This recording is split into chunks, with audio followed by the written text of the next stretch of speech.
Hi dear friends, mind mirror with സമീറയിലേക്ക് എല്ലാവർക്കും സ്വാഗതം. ഇന്ന് ഞാൻ സംസാരിക്കാൻ പോകുന്ന വിഷയം ഈ കാലഘട്ടത്തിന് അനിവാര്യമായതും എല്ലാവർക്കും യൂസ്ഫുൾ ആയതും ഇമ്പോർട്ടൻ്റ് ആയതുമായ ഒരു ടോപ്പിക്കുമായാണ് വന്നിരിക്കുന്നത്. ഈ കുഞ്ഞു വീഡിയോ അവസാനം വരെ കാണുക. ഇഷ്ടമായാൽ ഒന്ന് ഷെയർ ചെയ്യുക. നിങ്ങൾക്ക് പ്രമേഹമുണ്ടോ? BP ഉണ്ടോ? കൊളസ്ട്രോൾ ഉണ്ടോ? ഉറക്കം ശരിയല്ലേ? ശരീരവേദനയുണ്ടോ? തളർച്ചയുണ്ടോ? നമ്മൾ ഡോക്ടറുടെ അടുത്തേക്ക് പോകുന്നു. ഡോക്ടർമാർ മരുന്ന് തരുന്നു. പക്ഷേ ഒരു കാര്യം ചോദിക്കട്ടെ, മരുന്ന് ശരീരത്തെ ചികിത്സിക്കുമ്പോൾ മനസ്സിനെ ആരാണ് ചികിത്സിക്കുന്നത്? ഇന്ന് ഞാൻ പറയാൻ പോകുന്നത് മരുന്നിന് എതിരായ കാര്യമല്ലട്ടോ, മറിച്ച് മരുന്നിനൊപ്പം മനസ്സിനെയും സുഖപ്പെടുത്തുമ്പോൾ ശരീരത്തിന് ലഭിക്കുന്ന അത്ഭുത പിന്തുണയെക്കുറിച്ചാണ്.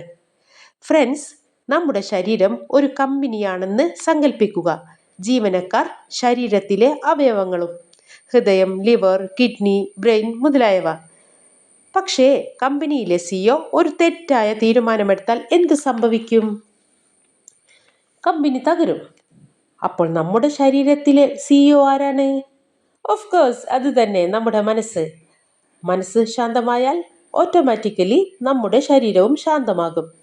അവ പരസ്പരം കണക്റ്റഡ് ആണ്. മനസ്സ് എപ്പോഴും ഭയത്തിലും സ്ട്രെസ്സിലും ആണെങ്കിൽ ശരീരം അപകടാവസ്ഥയിലാണെന്ന് കരുതി ആ രീതിയിൽ മനസ്സ് പ്രവർത്തിക്കും. ഫ്രണ്ട്സ്, നിങ്ങൾക്കറിയുമോ ഈ സ്ട്രെസ്സും ആങ്സൈറ്റിയും നമ്മുടെ ശരീരത്തെ എങ്ങനെയാണ് ബാധിക്കുന്നതെന്ന്? നമ്മൾ സമ്മർദ്ദത്തിലും വിഷമത്തിലുമാകുമ്പോൾ നമ്മുടെ ശരീരത്തിനുള്ളിൽ ഒരുപാട് രാസപ്രവർത്തനങ്ങൾ നടക്കുന്നുണ്ട്.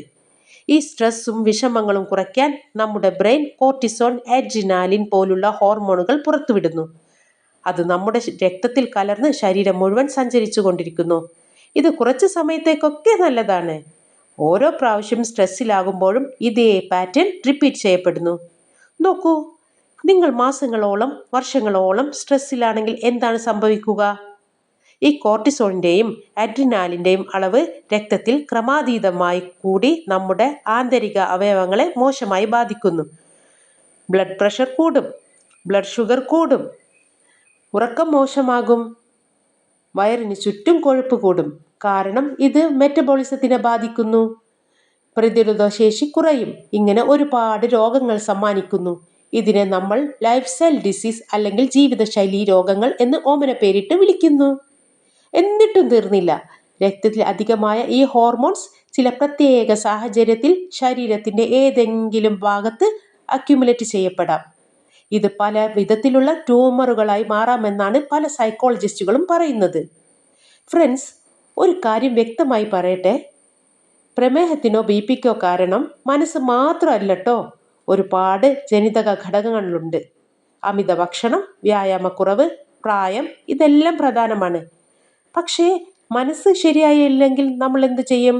മരുന്ന് കൃത്യമായി കഴിക്കില്ല, വ്യായാമം മുടങ്ങും, ജങ്ക് ഫുഡ് കൂടുതലാകും, ഉറക്കം നഷ്ടമാകും. അങ്ങനെ രോഗം നിയന്ത്രിക്കാൻ ബുദ്ധിമുട്ടാകും. നമ്മുടെ മനസ്സിനെ സുഖപ്പെടുത്താൻ 5 ശീലങ്ങൾ ഞാൻ പറയാം. അതിലേറ്റവും പ്രധാനമായതാണ് ഫോർഗീവ്നെസ്, പുറത്തു കൊടുക്കുക. ദേഷ്യവും പകയും പിടിച്ചു വെച്ച് നടക്കുന്നത് മറ്റൊരാളെയല്ല ആദ്യം നമ്മളെയാണ് ക്ഷീണിപ്പിക്കുന്നത്. ഉദാഹരണത്തിന്, നമ്മൾ മറ്റൊരാളെ എറിയാൻ വേണ്ടി ഒരു തീക്കനൽ കയ്യിൽ പിടിച്ചിരിക്കുന്നു എന്ന് കരുതുക. ആ കനൽ ആദ്യം നമ്മളെയാണ് പൊള്ളലേൽപ്പിക്കുന്നത്. അത് എപ്പോഴും ഓർക്കുക. Number 2, gratitude. ദിവസവും 3 നന്ദിയെങ്കിലും എഴുതുക. ഓരോ ദിവസവും ഉണർന്ന് ഉറങ്ങുന്നത് വരെ എന്തുമാത്രം അനുഗ്രഹങ്ങളാണ് നമ്മുടെ ജീവിതത്തിൽ ഉണ്ടാകുന്നത്. അതിനെല്ലാം നന്ദി പറയുക, അത് എഴുതുക. Number 3, deep breathing. 5 മിനിറ്റ് ശാന്തമായി ആഴത്തിൽ ബ്രീത്ത് ചെയ്യുക, മെഡിറ്റേറ്റ് ചെയ്യുക. നമ്പർ 4, നല്ല ഉറക്കം. ഈ ഉറക്കം ഒരു നിസ്സാര കാര്യമല്ലട്ടോ. നമ്മുടെ ശരീരത്തിൻ്റെ റിപ്പയർ വർക്ക് നടക്കുന്നത് ആ സമയത്താണ്. നമ്പർ 5, നല്ല ബന്ധങ്ങൾ. സ്നേഹത്തോടെ സംസാരിക്കാൻ ഒരാളുണ്ടാകുന്നത് മരുന്ന് പോലെ ആശ്വാസം നൽകുന്നതാണ്. ഓർക്കുക, മനസ്സ് ശരീരത്തിൻ്റെ ശത്രുവല്ല, ഏറ്റവും നല്ല സുഹൃത്താണ്. നമ്മൾ മനസ്സിനെ പരിപാലിക്കുമ്പോൾ ശരീരവും നമ്മെ പരിപാലിക്കും. ഇനി മുതൽ നമുക്ക് മനസ്സിനല്പം സമയം കൊടുക്കാം, അല്ലേ? കാരണം സുഖം ശരീരത്തിന് മാത്രം തുടങ്ങുന്നതല്ല, അത് മനസ്സിൽ നിന്നാണ് തുടങ്ങുന്നത്. Okay, it's me Sameera, mind mirror വിത്ത് സമീറ. നിങ്ങളുടെ മനസ്സിന്റെ കണ്ണാടിയിൽ വീണ്ടും കാണാം. അതുവരേക്കും ബൈ, താങ്ക് യു.